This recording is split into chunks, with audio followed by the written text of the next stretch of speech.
Something to note, all of the groups covered on this show operate in secret.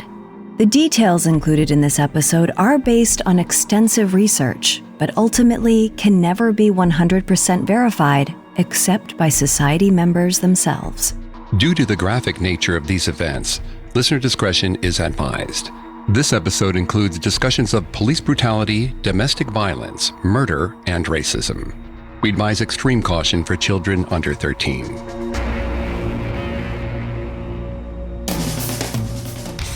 In June 1999, a group of young men in their 20s and 30s tucked handguns into their waistbands and piled into a late-model Chevy sedan. As they drove through Lennox, a tiny South Los Angeles neighborhood, they were on high alert. After all, Lennox was home to street gangs like the Lennox 13 and factions of the Crips and Bloods. Inside the car, the guys passed around a bottle of whiskey, each taking a long chug. Then they gave it to the youngest of the group, a fresh-faced recruit in his early 20s, with a buzz cut and nervous eyes. After a short drive past discount tire shops and strip clubs, they pulled down a dark alley. The men checked their sidearms and led the recruit into the back of an unmarked business. Inside, the guys handed the business owner a stack of cash and a piece of paper, but they weren't here for drugs or guns. The store owner was also a tattoo artist, and he used the paper to stencil a tattoo on the recruit's leg. Soon, an image emerged from the ink and blood, a grim reaper with a scythe overhead. The others lifted their pant legs to reveal matching tattoos. They were all part of a gang, the Lennox Grim Reapers. But they were hiding another secret. Each of them was a law enforcement officer with the Los Angeles County Sheriff's Department.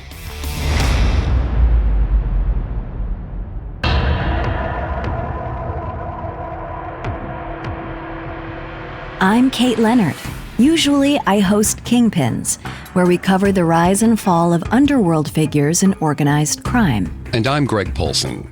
I host Secret Societies, another Spotify original from Parcast exploring mysterious organizations from around the world. This is our second episode in a special crossover of Secret Societies and Kingpins, both Spotify originals from Parcast. We are taking you on a deep dive into the deputy gangs hidden within the Los Angeles County Sheriff's Department. Last week, my co-host Vanessa Richardson from Secret Societies and Kate's co-host Alistair Merton from Kingpins discussed the origins of Sheriff's Department gangs, from the Little Devils to the Linwood Vikings. This week, Greg and I are chronicling one of the most secretive cliques in the department, the Lennox Grim Reapers.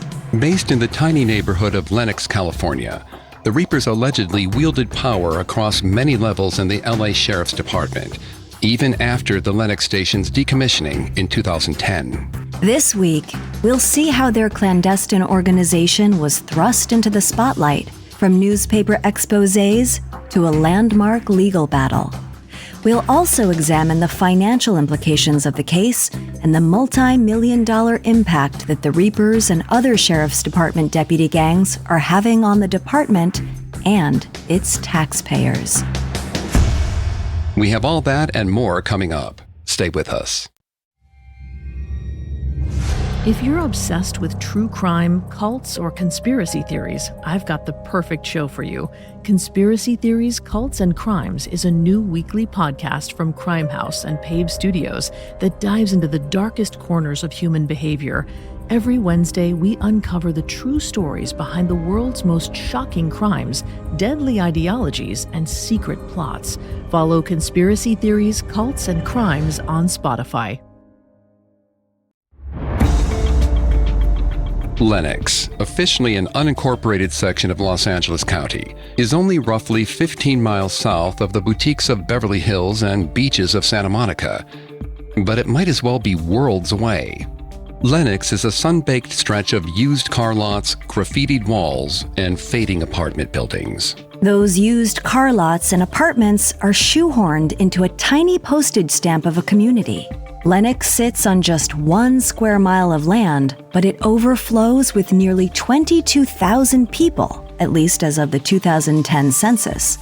That's on par with the population densities in parts of New York City and Miami, and only a few other neighborhoods in Los Angeles, like Maywood and Walnut Park, are more crowded. The approximately 22,000 souls in Lennox, 93% of whom are Latinx, 3% African American, and 1% Caucasian, live in a cauldron bordered by other neighborhoods, often characterized by the wider world as troubled, like South Los Angeles, Inglewood, and Compton. Although Inglewood and Compton receive plenty of headlines and references in hip-hop lyrics, Lennox's crime rate is actually higher than most of LA. According to the FBI, it has 69% more violent crime than the national average, and much of it is gang-related. Lennox is a battleground for several street gangs. Its neighborhoods have been, over the years, terrorized by the notorious Barrio Lennox, the South Los Gang, Los Compadres, and local subsets of the infamous Crips and Bloods. The most established gang in the neighborhood is the Barrio Lennox, also known as the Lennox 13. The gang is affiliated with the Mexican Mafia, a brutal criminal organization that spans the U.S., and they reportedly engage in drug distribution as well as extorting local business owners. But drugs and extortion weren't always common. When it was settled in the late 1800s, Lennox was a peaceful farming community. At the turn of the 20th century, Lennox residents prized the neighborhood's proximity to the beach as well as its distance from the bustle of downtown Los Angeles.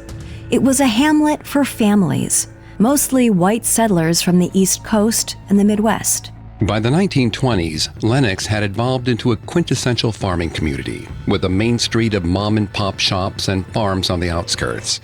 Children walked to and from school. Ice cream and bakery trucks delivered sweets to neighborhoods. Then, in the 1940s, Lennox was thrust into World War II. Many of its young men left to fight overseas, while the remaining residents went to work on the war effort. With Los Angeles International Airport less than a mile away, Lennox transformed into a place known for aerospace and defense. Community members worked at nearby companies like Boeing, Douglas, and Lockheed, churning out fighter planes and bombers to fight the war. With more jobs came more people, and naturally, an increase in crime, like drunk driving, petty theft, and domestic disturbances. Policing the small neighborhood was the LA County Sheriff's Department. For years, the nearest sheriff's substation had been almost 10 miles away, near downtown. But with the growing population in Lennox and South Los Angeles, the Sheriff's Department built an outpost called Lennox Station. For many residents, Lennox Station was a welcome addition. Response times for emergency calls reportedly went from a half hour or more down to several minutes. Deputies patrolled the streets regularly and kept crime to a minimum. The uniformed men became fixtures in the community, and many residents knew them by name. To its residents, Lennox seemed like the perfect place to live. Palm trees, ocean breezes, and abundant manufacturing jobs. It was exactly how Hollywood painted life in Southern California. But as the 1960s arrived, things began to change. Civil rights and Black power leaders became a driving force in LA, promoting social justice and equity for Black Americans. Similarly, the Chicano movement spread across East LA, lighting a spark and empowering the city's Latinx population. At the heart of both movements was one glaring demand: better treatment of people of color by law enforcement. At the time, police departments were almost exclusively white, and they frequently subjected communities of color to unwarranted violence, brutality, and discrimination. Up to this point, Lennox had sidestepped many racial issues because it was fairly homogeneously white. Residents could be blissfully unaware of tensions outside their community. But with the abundant post-war manufacturing and airport service jobs, there had been an influx of Latinx workers. These new neighbors were met with racism and segregation from the established white majority of Lennox. Many were denied home loans, so they couldn't live inside city limits. The few who could find a way in experienced similar racial violence to other areas of LA, often subjected to vandalism and beatings. To protect themselves, some Latinx residents decided to organize. They started the first gang in town, the Lennox 13. From its inception, the Lennox 13 was seen by white residents and the local sheriff's deputies as their number one concern. Any local violent crime was blamed on the gang, whether or not they were actually involved. Then, in the summer of 1965, an event reshaped Lennox and the surrounding city of LA. An event the Lennox 13 had nothing to do with, the Watts Rebellion. On August 11, 1965, only a few miles from Lennox, 21-year-old Marquette Fry, a young black man from South Los Angeles, was pulled over by the California Highway Patrol. While he was being detained, his mother Rena arrived and a fight ensued. Both Rena and Marquette were arrested, along with Marquette's brother Ronald. Over the next 5 days, thousands of people, already enraged by police brutality and racial injustice, gathered and marched. And the marching turned to chaos. The city of Los Angeles and the neighborhood of Lennox were engulfed by riots, looting, and fires. Though the initial arrest was effected by the Highway Patrol, all law enforcement agencies in LA became involved, including the Sheriff's Department and its Lennox station. On August 13th, 2 days into the riots, the first fatality occurred. 26-year-old Sheriff's Deputy Ronald Ludlow was dispersing a crowd from a burning looted store. When a car pulled up to the location, one of his colleagues pointed a shotgun into the vehicle, motioning them along. One of the passengers inside grabbed the shotgun. The deputy tried to wrench it free, but in the melee, the gun went off, hitting Deputy Ludlow in the abdomen. Ludlow died on the way to the hospital, and the passenger who grabbed the shotgun was initially convicted of homicide. However, he was eventually acquitted on his appeal and released. Ludlow's death exacerbated the conflict between law enforcement and residents. The city government cracked down, calling in the California Army National Guard. By the end of August 14th, roughly 16,000 law enforcement officials were patrolling the city. 5 days later, when the smoke finally cleared, there were 34 dead, 1,032 injured, 3,438 arrests, and close to $40 million in property damage. It was one of the most violent episodes in LA since the Chinese Massacre of 1871, and another example of LA's problematic history of racial violence. Immediately following the riots, there were significant changes in Lennox. First, many of the white residents packed up and left. They didn't want to stick around for future riots. People referred to it as white flight. Alongside the exodus, Lennox experienced an even larger influx of immigrants from Mexico and Central America than before World War II. Within a few years, the Latinx population became the majority. But even as demographics shifted, the Sheriff's Department, especially Lennox Station, remained primarily white men. As a direct result, the Sheriff's Department decided to arm themselves even more, preparing for additional riots and unrest. They created one of the first SWAT teams in the country, a heavily armed backup squad of sharpshooters who could be deployed around LA. Even with the new SWAT team waiting in the wings, deputies at remote stations like Lennox felt increasingly under threat from the general population. They were isolated and outnumbered. The violence got worse in the 1980s with the advent of crack cocaine. In Lennox, Latinx gangs like the Lennox 13 battled black gangs like the Crips and Bloods over territory and drug trafficking control. The bloodshed poured into the streets. With gang wars seemingly surrounding them on all sides, the Lennox Station deputies felt more and more like an island of law enforcement in a sea of violence. They were up against increasingly sophisticated gangs toting automatic weapons. So the officers reportedly decided to take matters into their own hands. They had heard stories of other sheriff stations like East LA and Linwood starting underground groups of deputies with secret tattoos. So the young men at Lennox decided to form their own. They chose a symbol that represented an unstoppable force, one that lurked in the shadows and brought with it the inevitability of death. the Grim Reaper. Then they tattooed the Reaper on their ankles and swore an oath of secrecy. They weren't any ordinary deputies anymore. They were a gang. Coming up, the Grim Reapers remain in the shadows until they are outed by a newspaper exposé. Hi listeners, if you love all things true crime, do I have a show for you. It's the Spotify original from Parcast, Unsolved Murders. Every Tuesday, join hosts Carter and Wendy as they examine a real murder that, to this day, remains a mystery. Part dramatic podcast, part old-time radio show, Unsolved Murders uses an ensemble cast of actors to take you on a journey through the crime scene and its ensuing investigation. And while each murder technically remains unsolved, at the end of each case, you'll get a thorough explanation of who the most likely culprit is and their motivation. From LA's Black Dahlia to Egypt's Cleopatra, Unsolved Murders brings you closer than ever to crimes that have no tidy resolutions. It's always been a favorite of mine, and I have no doubt you'll love it too. Follow Unsolved Murders free on Spotify or wherever you get your podcasts. Now back to the story. Sometime in the 1980s or 90s, LA County Sheriff's deputies at Lennox Station formed a secret organization called the Grim Reapers. To this day, the date of their founding is unknown, a testament to the group's code of silence.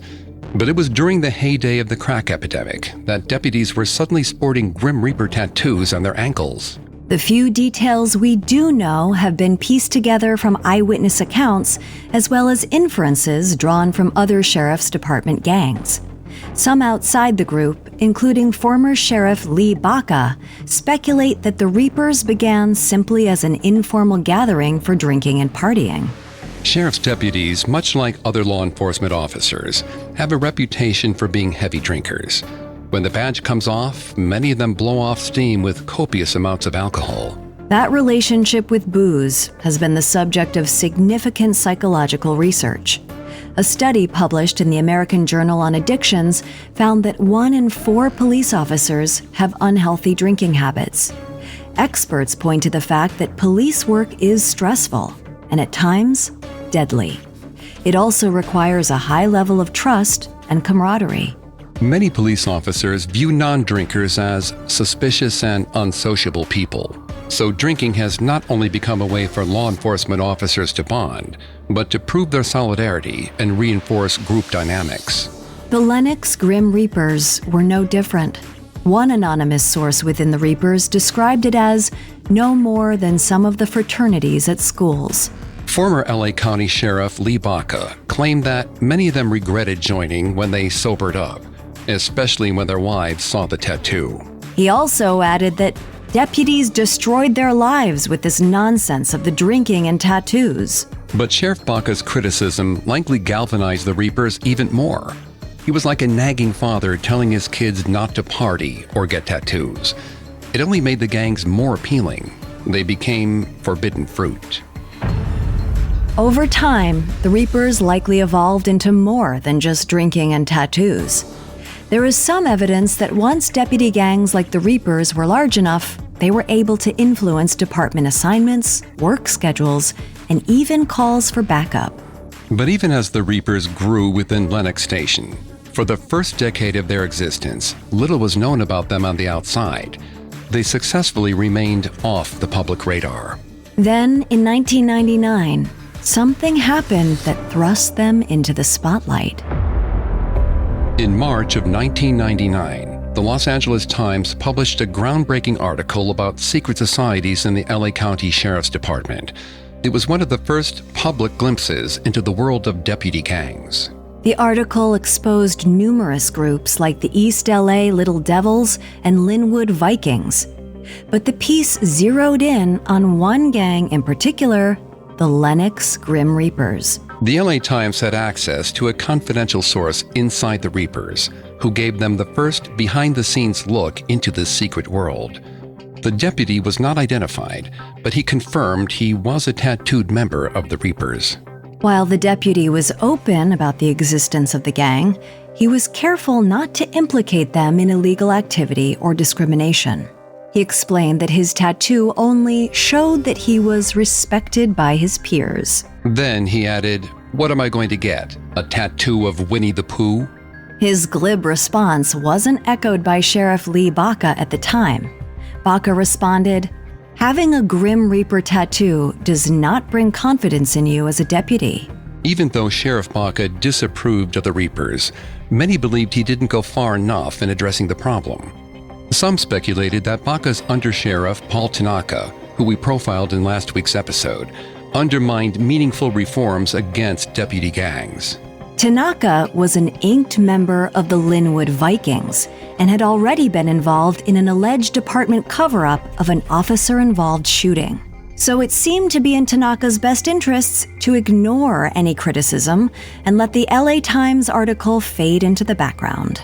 But Tanaka wasn't powerful enough to stop another newspaper exposé. In June 1999, the New York Times published an investigation about law enforcement, this time about racial profiling. During the course of his research, the Times reporter received unprecedented access to Lennox Station. There, he encountered numerous Grim Reapers.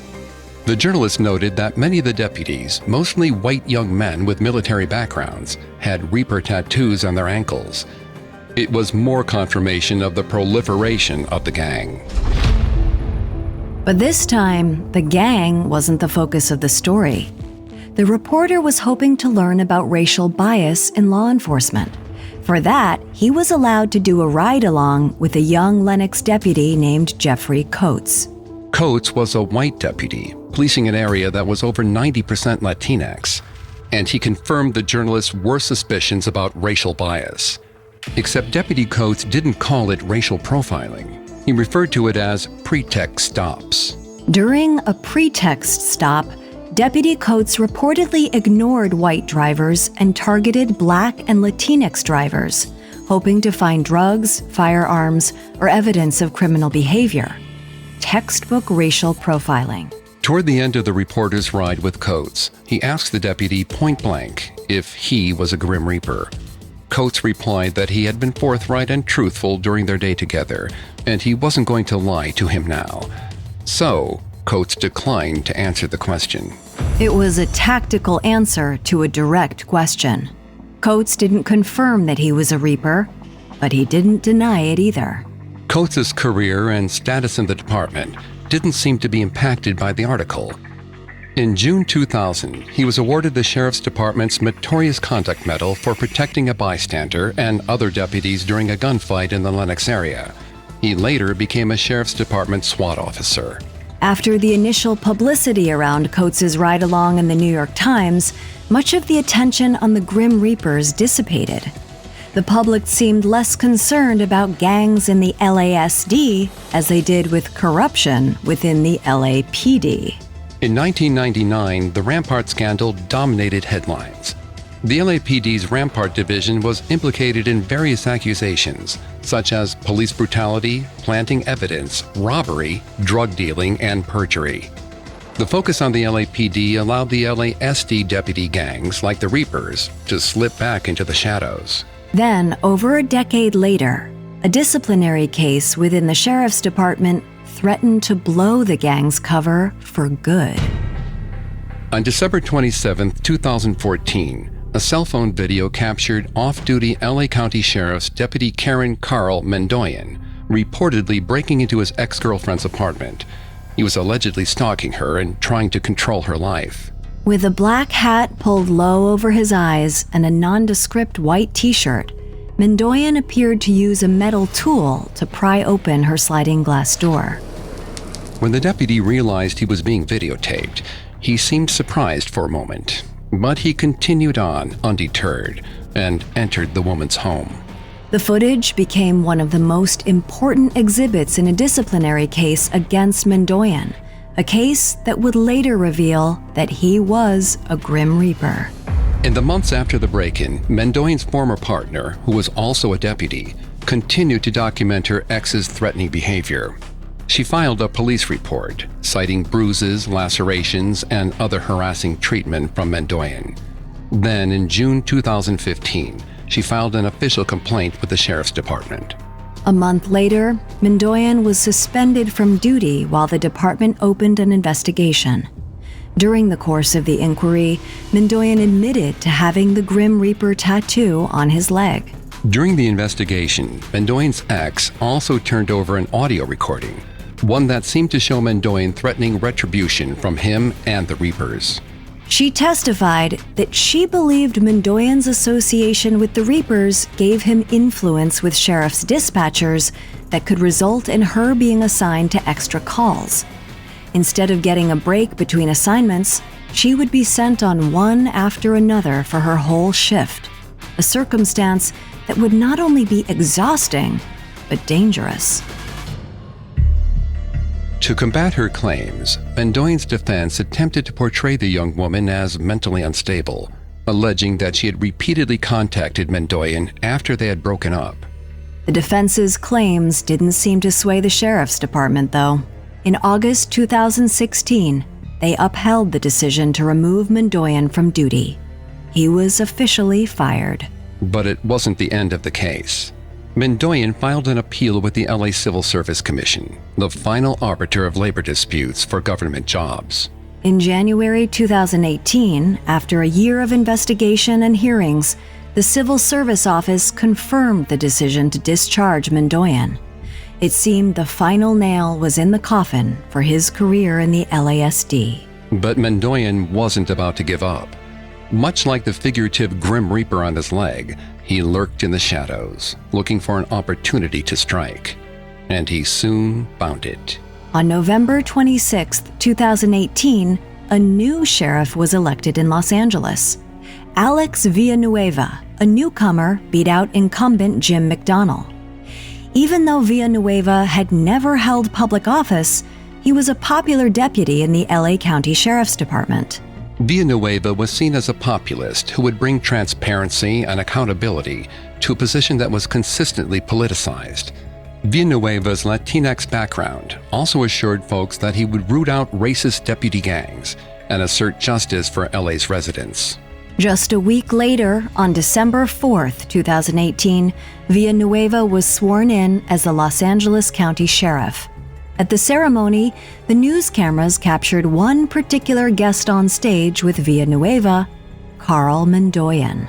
In the days that followed, it was revealed that Mendoyan had served on Villanueva's election campaign and as his personal driver. This was suspicious to many. 3 weeks later, on December 28th, Mendoyan was reinstated as a deputy. It was a shocking development for those involved in Mendoyan's case. Critics of the Sheriff's Department pointed to this as a clear example of a quid pro quo between the new sheriff and fired deputies. For his part, Sheriff Villanueva denied any wrongdoing. He claimed the evidence against Mendoyan was flimsy, so he deserved to be reinstated. But the county saw things differently. 2 months later, on February 28, 2019, the County of Los Angeles Auditor-Controller notified Mendoyan that Sheriff Villanueva didn't have the authority to rehire him. The county ordered Mendoyan to return his gun and badge. Like a showdown in the Old West, both sides refused to budge. What followed was a lengthy legal battle between Villanueva and the county.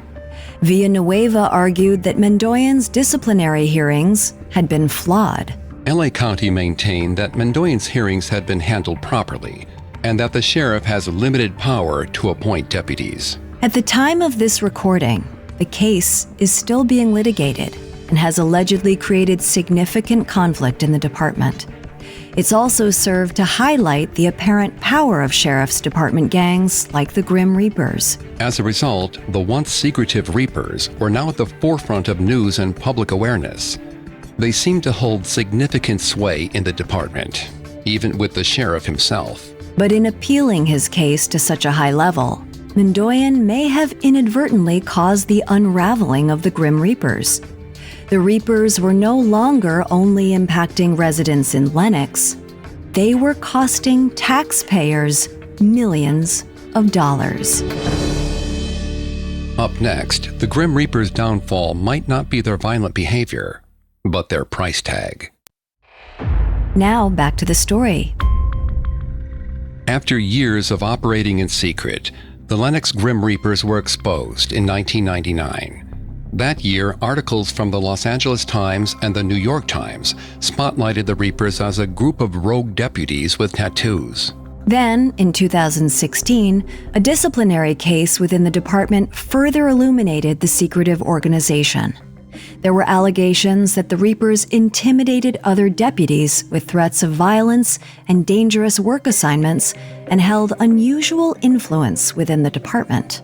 Despite those significant revelations, perhaps the most headline-grabbing part of the case was the price tag of the legal fees. The case of former Deputy Karen Mendoyan was costing the county upwards of $1,500 per hour. And it was the result of an unusual legal dilemma. The government was, in essence, suing itself. LA County, led by the Board of Supervisors and Auditor-Controller, filed a lawsuit against the LA County Sheriff's Department and Sheriff Villanueva. Both the county and sheriff hired specialized private attorneys. By one account, there were at least a dozen lawyers working on the case. Of course, specialized legal counsel doesn't come cheap. According to a report by a local news station, the Board of Supervisors' legal team cost $495 per hour. But that's a relative bargain compared with the lead attorney for Sheriff Villanueva, who was reportedly being paid $1,120 per hour. Those fees add up quickly.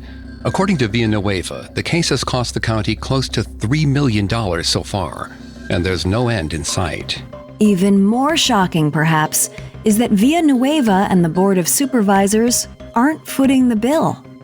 LA taxpayers are. And attorney fees are only the tip of the iceberg when it comes to the gang's financial impact on LA County and its residents. There are also millions of dollars of legal settlements stemming from deputy gangs like the Grim Reapers.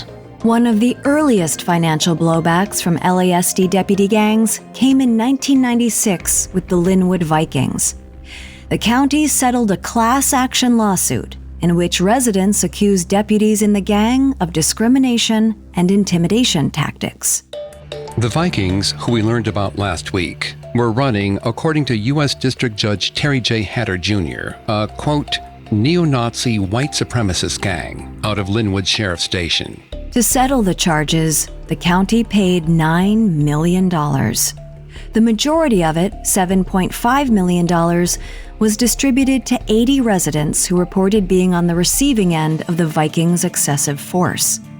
The remaining $1.5 million was earmarked for retraining deputies. And that was just the beginning. Within the next decade, more suits were filed against the Sheriff's Department in connection to secret gangs of deputies. In 2008, inmates of LA County Central Jail accused sheriff's deputies of brutality. One of the men, Heriberto Rodriguez, testified that deputies beat and choked him until he blacked out. Instead of seeking medical attention for Rodriguez, the deputies used a stun gun to shock him back to consciousness. Once Rodriguez was awake again, the guards allegedly used the stun gun to shock him on his chest, legs, and even his testicles. Then the deputies smashed him on the head with a flashlight, fracturing his skull. In addition to the brutal beatings, Rodriguez testified that several of the deputies were members of a secret clique. In other words, a gang. Rodriguez didn't identify the gangs, but at the time, Central Jail was terrorized by two organizations of deputies, the 2000 Boys and the 3000 Boys. The 2000 Boys worked the second floor, the 3000 Boys appropriately the third floor. Rodriguez was an inmate on the third floor. It was never confirmed whether the deputies who beat Rodriguez were part of the 3000 Boys. However, the county ended up settling the case for close to $1 million, and it reimbursed Rodriguez and other plaintiffs a whopping $6 million in legal fees. But deputy gangs didn't just target prisoners and civilians. In 2014, a complaint was filed by a veteran female deputy. She claimed East LA Station gang members sexually harassed, threatened, and demanded sex from her as part of training. According to the deputy's lawsuit, she declined the advances, but in retaliation, she was subjected to even more harassment and physical abuse. At one point, she found a dead rat placed conspicuously under her car. The retaliation wasn't only metaphorical. It soon devolved into dangerous physical threats, too. In one instance, she was run off the road by another deputy. To sweep the case under the rug, the county wrote a check for $1.5 million. But that was chump change compared to what was on the horizon. In 2019, the county settled another case against the infamous Linwood Vikings, this time for $10.1 million. This time, it involved a wrongful imprisonment case stemming from the 1991 murder conviction of a 16-year-old named Francisco Carrillo. Carrillo was accused of being the triggerman of a drive-by shooting in Linwood. When Linwood Sheriff's deputies couldn't find a suspect, they pinned the murder on Carrillo. The young man spent 20 years in prison until the Innocence Project took on his case. They were able to convince the court that Carrillo was falsely imprisoned, specifically due to corrupt Linwood Vikings. With Mr. Carrillo's recent settlement of $10 million, LA County taxpayers have now shelled out over $55 million to pay for the misconduct of Sheriff's Department deputy gangs. That price tag doesn't come close to compensating victims and families for the pain and suffering caused by these groups. But hopefully, it will motivate the county and residents to demand justice and accountability from the sheriff. Only time will tell. In the past, some of the problematic stations have been closed down in the hopes that their gang will disappear as well. As we saw last week, the notorious Linwood station was decommissioned and reorganized into the nearby Century Station. Coincidentally, in the years following the revelations about the Lennox Grim Reapers, Lennox Station was also shuttered. It too was replaced by a brand new facility, this time in South Los Angeles. But shiny new sheriff stations have been built for the department in the past and have done little to change deputies' behavior. After the fresh paint has faded from the California sun, what's left are echoes of the past, from corrupt sheriffs to vigilante deputies.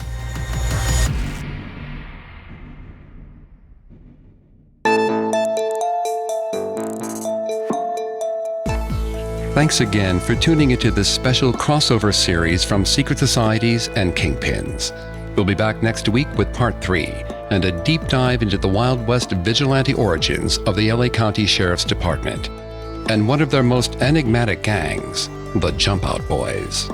For more information about the Carl Mondoyan case, amongst the many sources we used, we found the Los Angeles County Office of the Inspector General's file on Truth and Reconciliation Process very helpful to our research.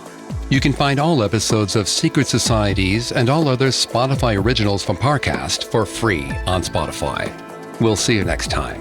Kingpins and Secret Societies are Spotify originals from Parcast. Executive producers include Max and Ron Cutler, sound design by Russell Nash, with production assistance by Ron Shapiro, Carly Madden, and Travis Clark. This episode was written by Allie Wicker, with fact-checking by Haley Milliken and research by Julian Boireau, Brad Klein, and Brian Petrus. This episode stars Greg Polson and Kate Leonard.